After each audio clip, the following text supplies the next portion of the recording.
Hello po sa inyong lahat, aking mga minamahal na kababayan o my fellow main countrymen in our beloved country, Philippines. Okay. Ako po'y babati muna sa inyo, sa inyong lahat at sa mga minamahal kong kababayan kung nasaan man po kayong panig ng mundo dito sa Pilipinas. Good evening, good afternoon, magandang gabi, magandang umaga, magandang tanghali kung nasaan man po kayong panig ng mundo. Okay. Ako po ay nagbabalik sa panibagong yugto ng ating panibagong vlog na naman, na kung saan ay panibago na naman ninyong katanungan at panibago na namang sasagutin sa gabi na ito.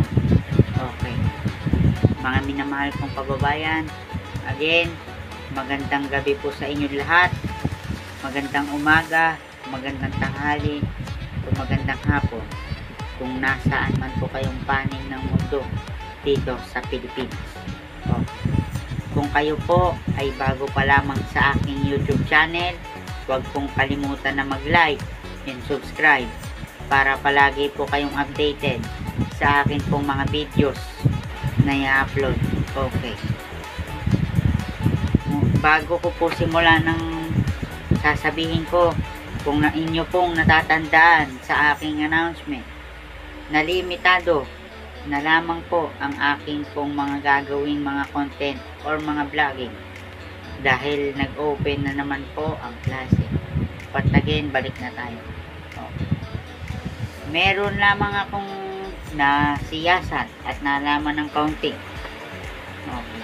May mga ilang tao, kabataan, matanda, at sino man ang nagtatanong kung ano ba ang lagay o ano ba ang kalagayan ng ekonomiya ng Pilipinas, kung ito ba ay bumaba, kung ito ba ay tumataas pa, or lalo pang tumataas or lalo pang bumababa.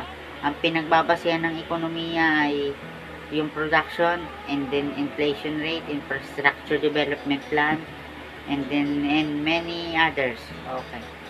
Kaya't ang akin pong i-content sa inyo ngayong gabi, aking mga minamahal na kababayan, ang inyong katanungan. Kamakailan sa balita, ito'y nalaman ko lang nung nakaraang buwan, mga ilang buwan na to. Okay. Ang akin pong ibabahaging topic sa inyo, ito. Ekonomiya ng Pilipinas lumago sa 7.6% noong 2022. Okay. Babasahin ko muna sa inyo. Ekonomiya ng Pilipinas lumago sa 7.6% noong 2022. Manila, Philippines. Ipinagmalaki ng Malacañang Palace ang mabuti umanong pangangasiwa sa ekonomiya ni Pangulong Ferdinand Bongbong Romualdez Marcos Jr. ay nagresulta sa 7.6% full year growth noong 2022. Ayon sa Malacañang, ito ang pinakamataas na paglago ng ekonomiya sa loob ng 46 mula noong magtala ang bansa ng 8.8% paglago noong 1976. Base sa ulat ng Philippine Statistics Authority o PSA, tumaas ang Philippine Gross Domestic Product o GDP ng 7.2% sa fourth quarter ng 2022 na nagresulta sa 7.6% full year growth noong 2022.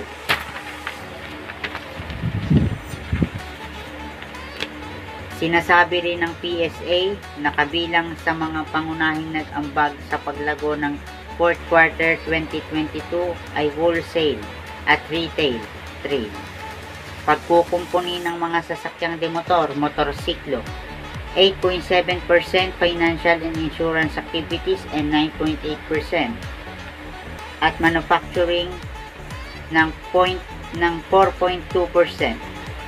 Sa mga pangunahing sektor ng ekonomiya, ang industry, ang services ay nag-post ng mga positibong paglago sa fourth quarter noong 2022 na may 4.8% at 9.8% ayon sa PSA. Ang mga industriya na may pinakamalaking kontribusyon sa taunang paglago ay wholesale at retail trade, repair. No motor vehicles at motorcycles 8%, 8.7%. Manufacturing 5.0% at construction 12.7%. Sa isang pahayag, sinabi ni Socio-Economic Planning Secretary Arsenio Balisacan na nananatiling matatag ang paglago ng ekonomiya ng Pilipinas habang patuloy na pinaiigting ng gobyerno ang pagsisikap nitong ibalik ang ekonomiya sa high growth trajectory. Lumilikha ng mas marami at mas mahuhusay na kalidad na trabaho at mapabilis ang pagbabawas ng kahirapan. Kung inyong maririnig sa loob ng 46 years noong 1976 ay nagtala ang ating ekonomiya. Tumaas ang ekonomiya ng ating bansa sa 7.6% noong 2022. Alam niyo ba kung bakit? Dahil sa pamumuno siguro ng ating magaling na pinuno na si former President Rodrigo Roa Duterte at ang ating mahal na Pangulong si Ferdinand Bongbong Romualdez Marcos Jr. Okay. Dahil sa pagiging magaling na leader, sila ay gumagawa ng mga hakbangin upang mabawasan din ang kahirapan. Dahil kapag walang diskarte ang ating gobyerno, lalo lamang mahihirapan ang sambayan ng Pilipino. Base na rin sa ulat ng PSA o ng Philippine Statistics Authority ay tumaas din ang Philippine Gross Domestic Product ng 7.2%. Nagresulta din ito ng magandang porsyento ng full year growth noong 2022 sapagkat inaaral din ito ni NEDA Secretary Balisacan kung paano mabibigyan ng solusyon at paano mapapaganda ang ekonomiya ng ating Pilipinas. Okay. Kung susumain mo, pagsasama-samahin mo kung ilang porsyento ang unemployment rate at yung employment rate sa ating bansa. Okay. At sinabi na rin ng PSA sa fourth quarter ng 2022 last year ay ang produksyon, ang demotor ay 8.7%. And then yung marami pa kasing klase, kaya yan napaganda ang ekonomiya ng ating bansa dahil rin sa pagsisikap ng taong bayan at sa pagsisikap ng ating presidente. Kaya hindi na ba sa bagay ito, maisisingit ko na to dahil magpapasko na rin lang aking mga minamahal na kababayan. Babati na rin ako. Advance Merry Christmas and a Happy New Year. Ang ekonomiya kasi, yan din ang pinagbabasihan ng ating mga nasa local government unit at ng national government. Kung itong ekonomiya ay hindi natin tututukan, lalo tayong mahihirapan at hindi natin mababawasan at hindi natin matatanggal ang mga naghihirap na sambayan ng Pilipino. Kaya nga kailangan ng ating bansa ang federal government. Dahil sa federal government, each Makakalika ka pa ng maraming trabaho. Okay. Kasi nagbabago-bago kung saan papanig. So, ito, aking mga minamahal na kababayan. Akin pong ipapaliwanag sa inyo ang paglago ng ekonomiya ng Pilipinas. Explanation or pagpapaliwanag. Again, explanation or pagpapaliwanag. Okay. Ekonomiya ng Pilipinas lumago sa 7.6% noong 2022. Manila, Philippines. Ipinagmalaki ng Malacanang ang mabuti umanong pangangasiwa sa ekonomiya. Si Pangulong Ferdinand Marcos Jr. ay nagresulta sa 7.6% full year growth noong 2022. Ayon sa Malacanang, ito ang pinakamataas na paglago sa ekonomiya sa loob ng 46 years mula nang magtala ang bansa ng 8.8% paglago noong 1976. Base sa Philippine Statistics Authority o PSA, tumaas ang Philippine Gross Domestic Product o GDP ng 7.2%. Nagresulta sa 7.6% full year growth noong 2022 ang ating ekonomiya. Sinasabi na rin ng PSA na kabilang sa mga pangunahing nag-aambag sa paglago ng fourth quarter 2022 ay wholesale at retail trade, pagkukumpuni ng mga sasakyang demotor at motorsiklo.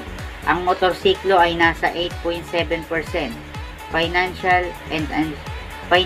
and insurance activities ay nasa 9.8% at manufacturing ay nasa 4.2%. Okay.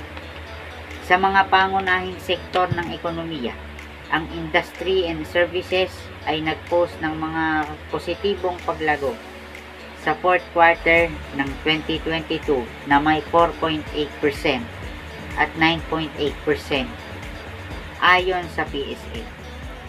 Ang mga industriya na may pinakamalaking kontribusyon sa taunang paglago ay wholesale at retail trade repair. No motor vehicles at motorcycles in 8.7% and manufacturing 5.0% at construction 12.7%. Sa isang pahayag, sinabi ni Socio-Economic Planning Secretary Arsenio Balisacan na nananatiling matatag ang paglago ng ekonomiya ng Pilipinas habang patuloy na pinaiigting ng gobyerno ang pagsisikap nitong ibalik ang ekonomiya sa high growth trajectory nito. Lumilika ng mas marami at mas mahusay na kalidad na trabaho at mapabilis ang pagbabawas ng kahirapan sa ating bansang Pilipinas.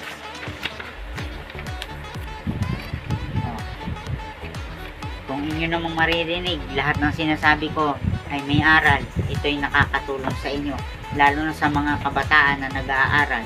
Lalo na ngayong third year high school ay ang pinag-aaralan sa Araling Panlipunan or AP ay economics. Kaya pag nasa AP ang tinututukan ko ay economics. Yan ay hindi ko tatanan hanggat nasa third year ako. So bago ko ituloy-tuloy ang topic natin, mga minamahal kong kababayan, kung kayo po ay bago pa lamang sa aking YouTube channel, huwag pong kalilimutan na mag-like and subscribe para palagi po kayong updated sa aking pong mga videos na i-upload. Nakakatuwa lamang isipin na ang ekonomiya ng ating bansa ay tumaas at lumago. Ngunit, nagbabago din ang ating economic rate sapagkat katulad ng inflation rate at implementasyon. Yan ang pinoproblema ni President Ferdinand Bongbong Romualdez Marcos Jr.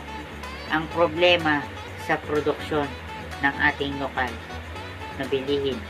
Katulad ng ang binibili kasi ng mga Pilipino madalas ay yung mga imported goods.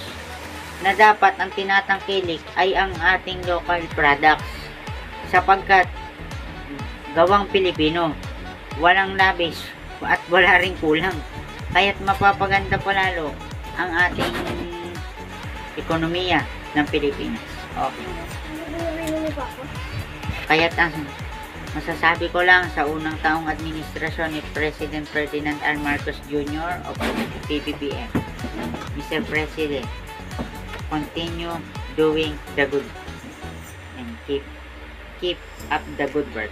Nandito lamang kami upang suportahan ang iyong administrasyon sa lahat ng iyong gagawin. I will support you. Sana mabuksan ang Bataan Nuclear Power Plant. Okay. So, ito na lang. Ilang minuto na lang patapos na tayo. Ito, papaliwanag ko sa inyo. Ipapaliwanag ko na po sa inyo. Explanation or pagpapaliwanag. Again, explanation or pagpapaliwanag. Ekonomiya ng Pilipinas lumago sa 7.6% noong 2022. Manila, Philippines.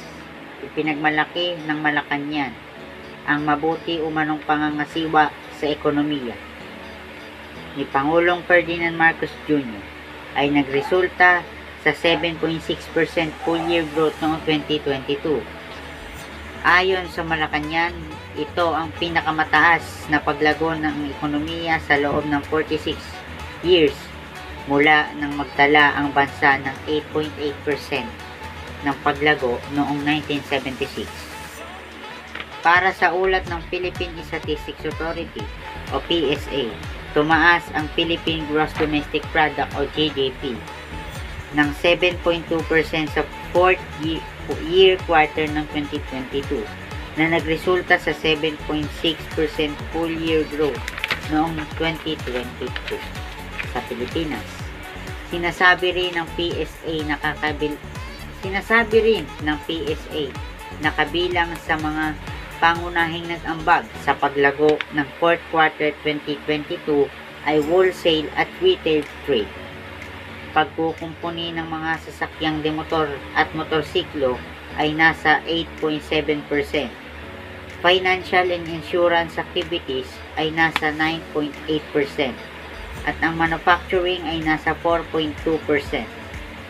Sa mga pangunahing sektor ng ekonomiya, ang industry and services ay nag-post ng mga positibong paglago ng fourth quarter ng 2022 na may 4.8% at 9.8% ayon sa PSA. Ang mga industriya na may pinakamalaking kontribusyon sa taunang paglago ay wholesale at retail trade. Depende.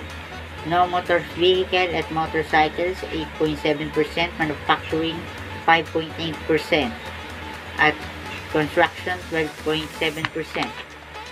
Sa isang pahayag, sinabi ni Socio-Economic Planning Secretary Arsenio Balisacan na mananatiling matatag ang paglago ng ekonomiya ng Pilipinas habang